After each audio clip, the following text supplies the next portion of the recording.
आपने कभी सोचा है मिडिल क्लास परिवारों का जन्म कैसे हुआ?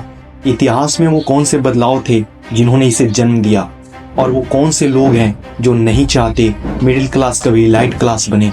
और आपको ये जानकर हैरानी होगा, जानबूझकर मिडिल क्लास फैमिली के लिए पूरे इकोसिस्टम में एक ऐसा ट्रैप बनाया गया है ताकि मिडिल क्लास फैमिली उसमें फंसा रहे और एक मिडिल क्लास का सड़ा हुआ जीवन जीता रहे। तो अगर आप भी एक मिडिल क्लास फैमिली से हैं और इस मिडिल क्लास वाले नर्क से निकलकर एक बेहतर खुला जीवन जीना चाहते हैं तो इस वीडियो को पूरे ध्यान से समझिएगा। मिडिल क्लास फैमिली का वो कड़वा सच जिसे इतिहास के पन्नों में दबा दिया गया है, जिसको जानने के बाद आज आपकी आंखें खुल जाएगी। मिडिल क्लास के इस कड़वे सच को केवल वही लोग समझ पाएंगे जो मिडिल क्लास के जन्म का इतिहास को समझेंगे। तो आइए समझते हैं आखिर मिडिल क्लास फैमिली का जन्म कैसे हुआ। मिडिल क्लास का इतिहास केवल आर्थिक बदलाव से नहीं बल्कि सामाजिक और राजनीतिक क्रांतियों से भी जुड़ा हुआ है। यह वर्ग सदियों में धीरे धीरे उभरा और आज दुनिया की सबसे प्रभावशाली सामाजिक आर्थिक श्रेणी बन चुका है, जिसे पूरी दुनिया का रीढ़ भी कहा जाता है। प्राचीन काल में दो वर्गों वाला ही समाज था।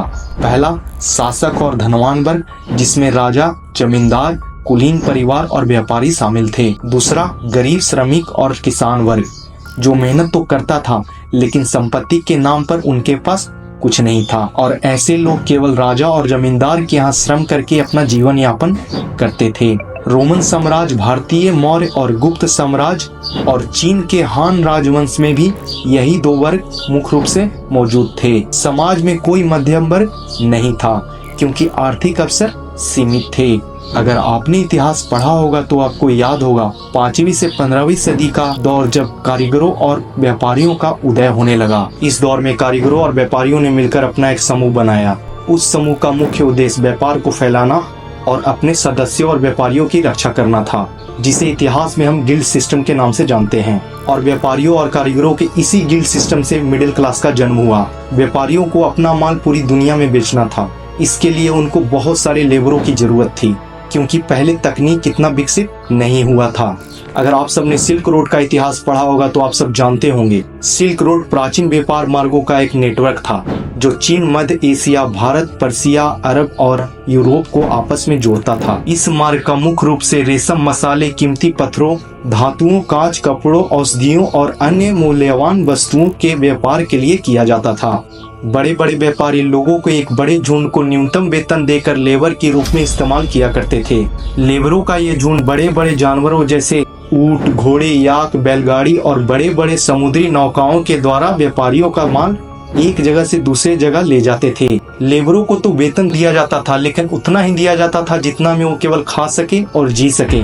मिडिल क्लास परिवारों का विस्तार पूरी तरह से औद्योगिक क्रांति यानी 18वीं सदी में हुआ।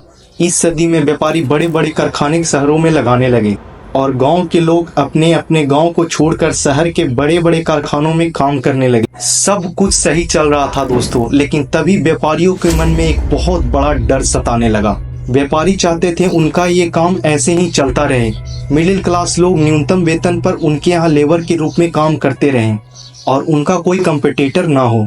अगर सीधे तौर पर कहा जाए तो व्यापारी नहीं चाहते थे कि कोई मिडिल क्लास व्यक्ति ज्यादा पढ़ा लिखा बने और उनका विरोध करे।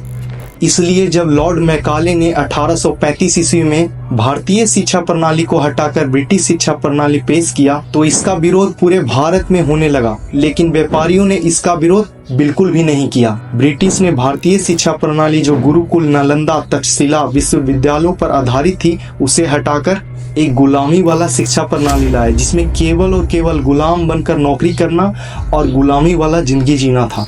और इस शिक्षा प्रणाली में इंग्लिश को भी बहुत ज्यादा महत्व दिया गया था और अभी भी पूरे भारत में 90% यही शिक्षा प्रणाली चल रही है। और अगर आप सब भारतीय शिक्षा प्रणाली को विस्तार से समझना चाहते हैं तो कमेंट में जरूर बताइएगा। अब टॉपिक पर वापस आते हैं। वर्तमान में वो कौन से लोग हैं जो अभी भी नहीं चाहते कि एक मिडिल क्लास व्यक्ति उनसे आगे निकले या उनकी बराबरी का हो? अगर आप सबको याद होगा तो मैंने शुरुआत में यही बात कहा था। पहला, बिजनेसमैन तो बिल्कुल भी नहीं चाहते कि कोई मिडिल क्लास व्यक्ति उनकी बराबरी का हो या उनसे आगे निकले। तो वक्त आ गया है दोस्तों उन सब के बारे में जानने का जिन्होंने मिडिल क्लास परिवार को एक ऐसे ट्रैप में फंसा कर रखा है जहां से निकलना बहुत मुश्किल है बिना इसे गहराई से समझे। तो आइए इन सब के बारे में एक एक करके गहराई से समझते हैं। पहला, बिजनेसमैन के बारे में हम लोगों ने तो समझ लिया। दूसरा, राजनीतिक दल और सत्ता में बैठे लोग। राजनीतिक पार्टियां और सरकारें अक्सर मिडिल क्लास को वोट बैंक के रूप में देखती है, लेकिन वे इसे इतना महत्व नहीं देती है जितना उद्योगपतियों को मिलता है। और सरकारें अक्सर गरीबों के लिए योजनाएं बनाती है क्योंकि वो भी एक वोट बैंक का हिस्सा होते हैं। लेकिन मिडिल क्लास वालों को ना ही तो कोई सरकारी मदद मिल पाता है और ना ही टैक्स में राहत। सरकारें अक्सर बड़े बड़े उद्योगपतियों को टैक्स में छूट देती है और मिडिल क्लास वालों से ज्यादा टैक्स वसूलती है, जिससे मिडिल क्लास को सेविंग करने और आगे बढ़ने के कम मौके होते हैं। मुद्रास्फीति यानी इन्फ्लेशन, सरकारें कभी कभी जानबूझकर महंगाई को कंट्रोल नहीं करती है, वो इसलिए ताकि उद्योगपतियों को ज्यादा इससे मुनाफा हो सके, जिस चक्कर में मिडिल क्लास वाले गेहूं की तरह चक्की में पिसते हैं। तीसरा, बैंकिंग और फाइनेंस सेक्टर। बैंकिंग सिस्टम ऐसा बनाया गया है कि अमीरों को तो सस्ती ब्याज दर पर लोन मिल जाता है, लेकिन मिडिल क्लास और गरीब लोगों को ऊंची ब्याज दर पर कर्जा लेना पड़ता है। इतना ही नहीं, बैंकिंग और फाइनेंशियल सिस्टम अमीरों के पक्ष में ज्यादा काम करता है। अमीरों के डूबे हुए कर्ज माफ कर दिए जाते हैं, लेकिन मिडिल क्लास वालों को कर्ज चुकाने के लिए कड़ी शर्तों का सामना करना पड़ता है। चौथा, मुख्य धारा मीडिया और विज्ञापन उद्योग। मीडिया और विज्ञापन कंपनियां भी मिडिल क्लास वालों को आगे बढ़ने देना नहीं चाहती, क्योंकि बेवजह खर्च करने के लिए उकसाना। बड़े बड़े ब्रांड्स और मीडिया हाउस ऐसी चीजों का प्रचार करते हैं जो मिडिल क्लास वालों को ज्यादा खर्च करने के लिए उकसाती है, जिस कारण मिडिल क्लास लोगों की बचत नहीं हो पाती है और वे आर्थिक रूप से कभी स्वतंत्र नहीं बनते। TV, social media, news channels पर ऐसे मुद्दे दिखाए जाते हैं जो असली आर्थिक और सामाजिक समस्याओं से ध्यान हटा देते हैं, जिसके कारण मिडिल क्लास अपने असली अधिकारों और अवसरों के बारे में जागरूक नहीं हो पाता।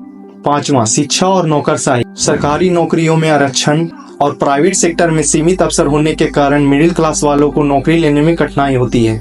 वहीं अमीर लोगों को अच्छे स्कूल और कॉलेज में दाखिला आसानी से हो जाता है। अमीर लोग आसानी से विदेशों में पढ़ाई कर सकते हैं और गरीबों को सरकारें स्कॉलरशिप दे देती है। बेचारा मिडिल क्लास बीच में ऐसे ही फंसा रहता है।